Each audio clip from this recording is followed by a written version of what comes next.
வணக்கம், நான் உங்களோட ஷெஃப் விஸ்வா பேசுறேன். இப்போ உங்களுக்கு வீட்லயே வந்துட்டு எப்படி பிரெட் பண்ணலாம் சிம்பிளா அப்படின்றத நான் உங்களுக்கு சொல்ல தர போறேன். இப்போ அதுக்கு நம்ம பார்த்தீங்கன்னா 1 கிலோ மைதா எடுத்திருக்கோம்.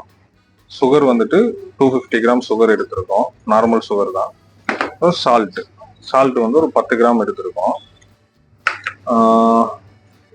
ஈஸ்ட் வந்து பார்த்தீங்கன்னா ஒரு 15 கிராம் எடுத்திருக்கோம். மில்க் பவுடர் வந்து ஒரு 20 கிராம் எடுத்திருக்கோம். அந்த மில்கோட டேஸ்ட் தெரியறதுக்காக வேண்டி ஸ்வீட், அதனால ஸ்வீட்டு கொஞ்சம் நல்லா எடுத்து கொடுக்கறதுக்காக வேண்டி நம்ம ஸ்வீட்டு மில்க் பவுடர் இதில் வந்து நம்ம ஒரு 20 கிராம் ஸ்வீட் எடுத்துருக்கோம். இது வந்து பார்த்தீங்கன்னா பிரெட் இம்ப்ரூவர்னு சொல்லுவாங்க. உங்களுக்கு எசன்ஸ் கடையில் எல்லாமே கிடைக்கும். இது எதுக்காகனா பிரெட் வந்துட்டு கொஞ்சம் சாஃப்டாகவும் நல்லா அந்த நீங்கள் வெட்டும்போது அதோட இது வந்துட்டு ரொம்ப ஹோல்ஸ் இல்லாமல் நல்லா நெருக்கமாக இருக்கிறதுக்காக வேண்டி இது நம்ம பிரெட் இம்ப்ரூவர் அப்படின்றத நம்ம போடுறோம். அப்புறம் மார்ஜரின், ஒயிட் பட்டர்னு சொல்லுவாங்க, மார்ஜரின். அது வந்துட்டு பார்த்தீங்கன்னா 50 கிராம் எடுத்திருக்கோம் 1 கிலோவுக்கு. தண்ணி வந்து ஒரு 600 கிராம் தேவைப்படும் ஒரு இதுக்கு, 1 கிலோ மைதாவுக்கு. நம்ம வேணும்னா நம்ம தேவைக்கு ஏற்ற மாதிரி நம்ம லூஸாக வேணும்னா கொஞ்சம் சேர்த்து கூட போட்டுக்கலாம், டைட்டாக வேணும்னா கொஞ்சம் கம்மியாகவும் ஊற்றிக்கலாம். ஸோ நான் உங்களுக்கு எப்படி பண்ணுறது அப்படின்றத நான் உங்களுக்கு சொல்லி காட்டுறேன். இப்போ மைதாவில் வந்து பார்த்தீங்கன்னா சுகரை வந்து போட்டுடலாம். சால்ட் போட்டுடலாம், milk powder, east, bread improver,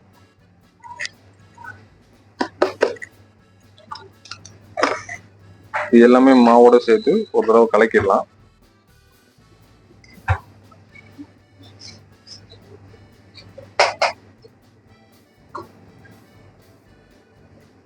இது கொஞ்சம் கலந்ததுக்கு பிறகு தண்ணி வந்துட்டு கொஞ்சம் கொஞ்சமா சேர்த்து நம்ம டோ மாதிரி ரெடி பண்ணணும்.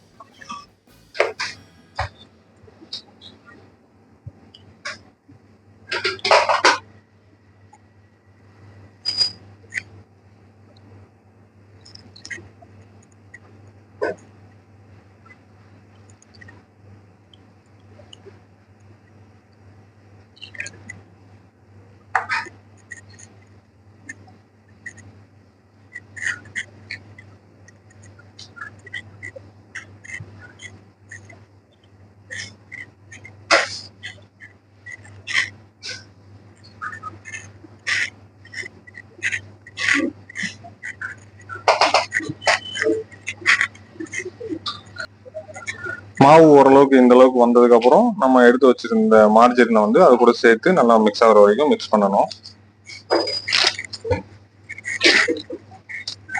இப்போ வந்து பாத்தீங்கன்னா நான் மாவு பிசைஞ்சு எடுத்துட்டோம். இப்போ வந்து பாத்தீங்கன்னா இப்போ கொஞ்சம் மாவு எடுத்து இந்த மாதிரி பண்ணி பார்த்தோம்னு கேட்டீங்கன்னா இப்படி வரணும். இந்த அளவுக்கு வந்தாதான் பிரெட் வந்துட்டு ரெடி ஆயிடுச்சு அந்த மாவு அப்படின்றது அர்த்தம். இப்போ வந்துட்டு ஒரு 20 மினிட்ஸ் வந்து இதை ரெஸ்ட் வச்சிடலாம். அதுக்குள்ள நம்ம இது போடுறதுக்கான மோல்டை வந்து நம்ம ரெடி பண்ணிக்கலாம்.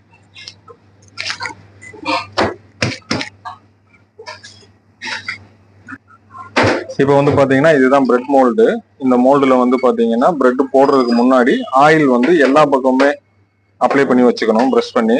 ஏன்னா அதனாலதான் அப்பதான் வந்துட்டு பிரெட் வந்துட்டு நம்ம டிமோல்ட் பண்ணும்போது ஒட்டாம வரும். அதுக்காக வேண்டிதான்.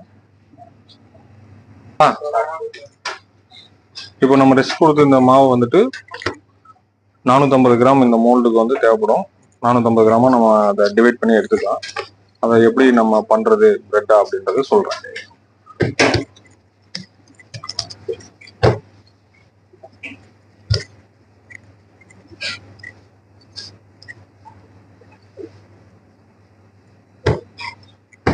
இந்த மாதிரி ஃபோல்ட் பண்ணிட்டு அந்த மோல்டுக்குள்ள வச்சிடலாம்.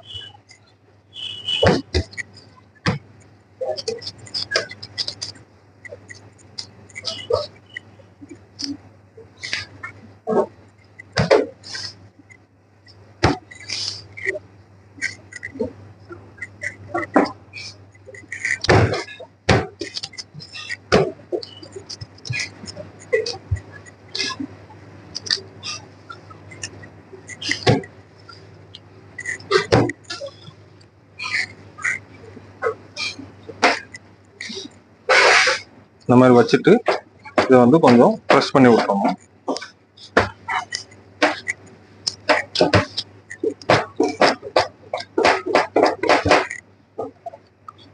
ஸோ இது மேலே இது வரைக்கும் வர வரைக்கும் நம்ம வெயிட் பண்ணணும். வெயிட் பண்ணிட்டு நம்ம ஓவனில் ஏற்றினோம் அப்படின்னா நமக்கு கரெக்டான பிரெட் வரும். கீழே சின்னதாக வச்சோம், அதை நம்ம போட்டுக்கிற ஈஸ்டால இவ்வளோ பெருசாகி வந்து இப்போ மோல்டில் 70% வந்துருச்சு. இப்போ நம்ம வந்துட்டு இதுக்கு வந்து மூடி போட்டு இப்போ நம்ம ஓவனுக்குள்ள வச்சிடலாம். இப்போ நம்ம வந்துட்டு ஓவன்ல வந்துட்டு இதை வச்சுட்டு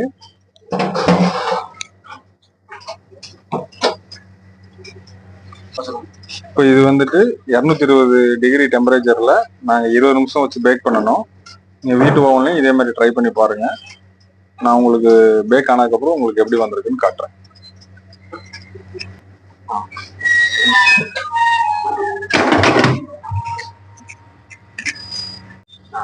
இப்போ நம்ம பிரெட் வந்து ரெடியாக வந்துருச்சு. பார்த்தீங்கன்னா எல்லா பக்கமும் ஒரே மாதிரி கலர் ஆகி நல்லாவே வந்துருக்கு. இதை வந்து ஒரு 4 மணி நேரம் ஆறணும். ஆறுனதுக்கப்புறம் வந்து பார்த்தீங்கன்னா நம்ம பிரெட்டுக்கு எப்பயும் போல் ஸ்லைஸ் பண்ணி நம்ம பசங்களுக்கு தேவை மாதிரி உள்ள ஜாம் வச்சு சாப்பிட்லாம். தேங்க்யூ.